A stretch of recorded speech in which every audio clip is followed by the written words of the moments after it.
Oh là là, je suis fatiguée, j'ai encore mal dormi là. Pourtant, je me suis couchée tôt, je comprends vraiment pas. Il doit bien y avoir une solution pour bien dormir quand même. Il faut que je trouve cette solution, je suis trop fatiguée là.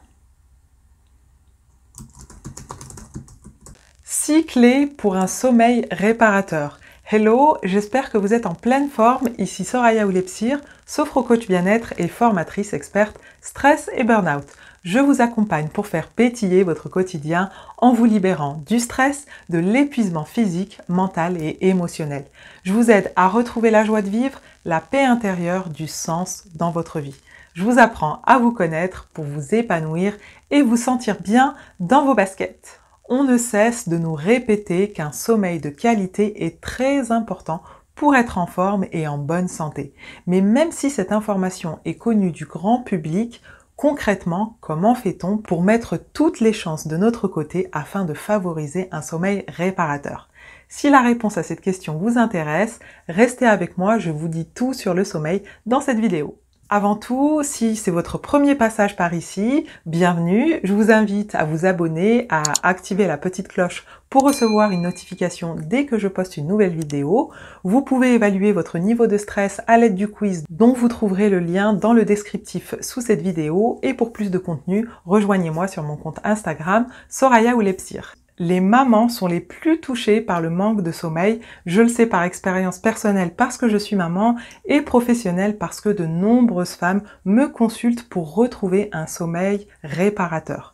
J'ai même accompagné une femme qui ne retrouvait plus le sommeil depuis la naissance de son enfant qui avait à l'époque déjà 13 ans.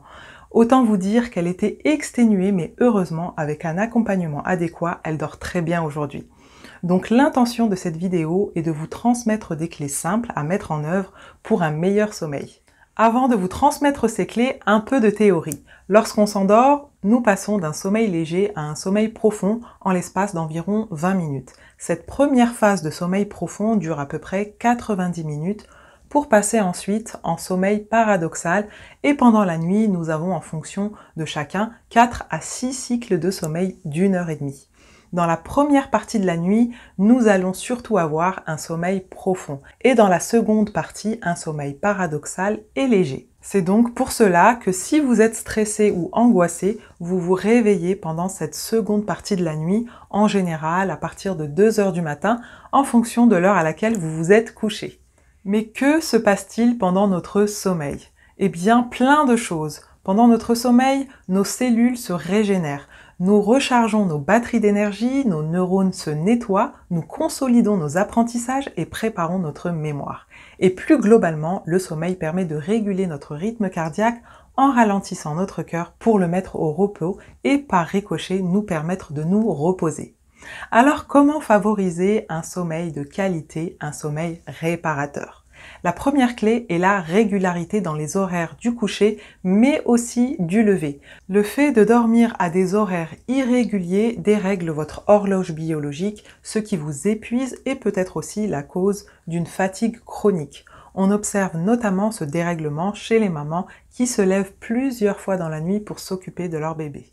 Il y a aussi les grasses matinées, du week-end ou des vacances et les décalages horaires qui peuvent dérégler votre horloge biologique. Il est donc conseillé de ne pas dépasser 2 heures de grasse matinée par rapport à votre horaire habituel de lever, ce qui n'est pas chose aisée, surtout si tout comme moi, vous aimez traîner au lit le week-end.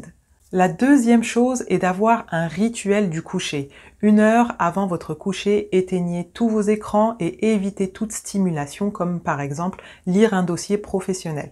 Ce rituel est un temps calme au cours duquel vous faites quelque chose que vous aimez, qui vous fait plaisir. Cela peut être de la lecture, écouter de la musique, méditer, faire de la cohérence cardiaque, une séance de sophrologie, de stretching, de yoga doux pour vous détendre. La quatrième clé est de pratiquer une activité sportive régulière. Le sport est un régulateur de la durée et du rythme de notre sommeil, sans compter qu'il favorise un sommeil profond. Cependant, attention, car faire du sport, c'est bien, mais surtout pas le soir, car les exercices physiques activent différentes hormones, dont notamment l'adrénaline et si vous prévoyez d'aller courir juste avant de vous coucher, vous aurez des difficultés d'endormissement. Donc il est préférable de faire votre séance de sport en journée ou plusieurs heures avant votre coucher. La 5e clé est de vous exposer un maximum à la lumière, notamment en hiver où c'est le moins évident puisque les journées sont plus courtes. Si vous prenez les transports en commun, que vous travaillez dans un bureau mal éclairé et que vous estimez ne pas voir suffisamment la lumière du jour, sortez faire un tour pendant votre pause déjeuner, prenez votre café à l'extérieur au lieu de rester devant la machine à café par exemple, descendez 1 ou 2 stations avant votre arrêt afin de profiter plus longtemps de la lumière et puis ce sera doublement bénéfique puisque cela vous fera faire de l'exercice et vous pouvez aussi vous rendre au travail à vélo en commençant par exemple 1 à 2 fois par semaine. Et la 6e clé, c'est de prendre le temps de vous réveiller en douceur. Votre corps a besoin de temps pour se réveiller et malheureusement, beaucoup trop de personnes vont avoir tendance à se réveiller au dernier moment et se mettre à courir dans tous les sens, à stresser et ce n'est vraiment pas la meilleure façon de commencer sa journée. Et je sais très bien ce que ça fait car je me suis longtemps réveillée au dernier moment et ce n'est vraiment pas agréable. Je vous recommande de mettre en place un rituel bien-être. Je vous ai fait une vidéo à ce sujet, elle va s'afficher en barre d'infos. Ce rituel peut être tout simplement de vous réveiller tranquillement, faire quelques étirements, quelques exercices de respiration, vous préparer en douceur, prendre un bon petit déjeuner tranquillement et si vous avez des enfants, il est d'autant plus nécessaire d'avoir ce petit rituel du matin qui vous permettra d'avoir un moment rien que pour vous avant de réveiller vos enfants et de vous en occuper en toute sérénité. Voilà, à présent, vous avez toutes les clés pour favoriser un sommeil de qualité. Je vous invite à les mettre en application dès aujourd'hui et si vous avez des problèmes de sommeil qui persistent, alors il est nécessaire d'en parler à un professionnel. Sentez-vous libre de me contacter pour en discuter et nous verrons ensemble comment je peux vous aider. Dites-moi en commentaire si vous avez d'autres astuces pour bien dormir, je suis curieuse de les connaître et vous pouvez bien sûr me poser toutes vos questions, j'y répondrai avec plaisir. Merci beaucoup d'avoir regardé cette vidéo jusqu'au bout. Pensez à me mettre un pouce bleu, ça me fait toujours très plaisir. Et si ce n'est pas déjà fait, abonnez-vous à cette chaîne, activez la petite cloche pour être prévenu dès que je poste une nouvelle vidéo. Et vous pouvez me rejoindre sur mon compte Instagram où je suis active quotidiennement. Je vous rappelle que vous trouverez le lien du quiz pour évaluer votre niveau de stress dans le descriptif sous cette vidéo. En attendant, je vous dis à bientôt pour une nouvelle vidéo, prenez soin de vous, n'oubliez pas qu'à l'intérieur de vous aussi se cache une femme pétillante qui mérite d'être révélée. Ciao!